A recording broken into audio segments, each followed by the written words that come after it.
Oh, Andy's the best storyteller. We always love his stories. But let's turn our attention now to the story of the forecast, because a lot of people wanting to know what it's going to be like for Halloween and trick-or-treating. Trey? Yeah, Christine, we do have another wet 12 hours or so to get through. We're going to add on to the rain totals we've seen across our area so far today. A little over 6/10 of an inch of rain out at the airport from the last 24 hours. Higher amounts up to the north and west. You can see Youngstown a little over an inch, 1.1 inches there in Franklin. But notice just to the east of the Pittsburgh metro area where we've had a little bit of a dry slot, not as much rain there so far in this event. Through the next couple of hours, those rainfall amounts, or that coverage rather, will increase through around 3 to 4 p.m. Then we'll see that chance or that coverage start to drop off a little bit this evening.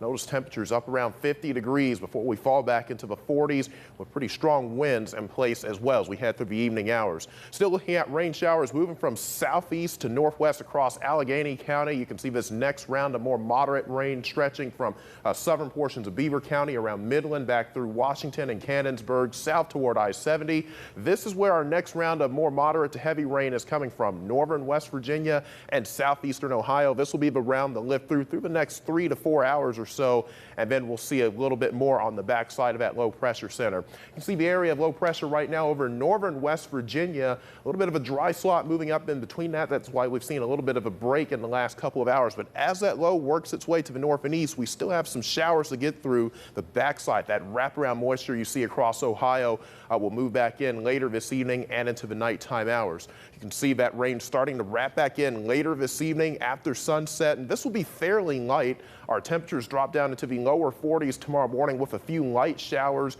windy conditions, and partly cloudy skies as well. You can see early tomorrow morning, still some showers likely going to be ongoing from Route 422 up toward I-80.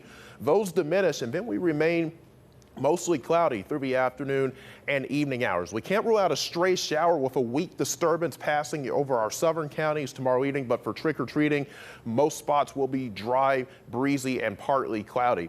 Going into Saturday morning, we'll start out with partly cloudy skies, and then we'll see an increase in cloud cover through the day, and our temperatures still stay below normal with most spots in the lower 50s. Another round of rain on the way. Again, we can expect anywhere between 1/10 of an inch to 1/2 an inch on top of what we've seen, and this is very beneficial as we are certainly running that deficit across our area. But wind gusts pick up through the day tomorrow. This is the wind forecast on the backside of that low pressure.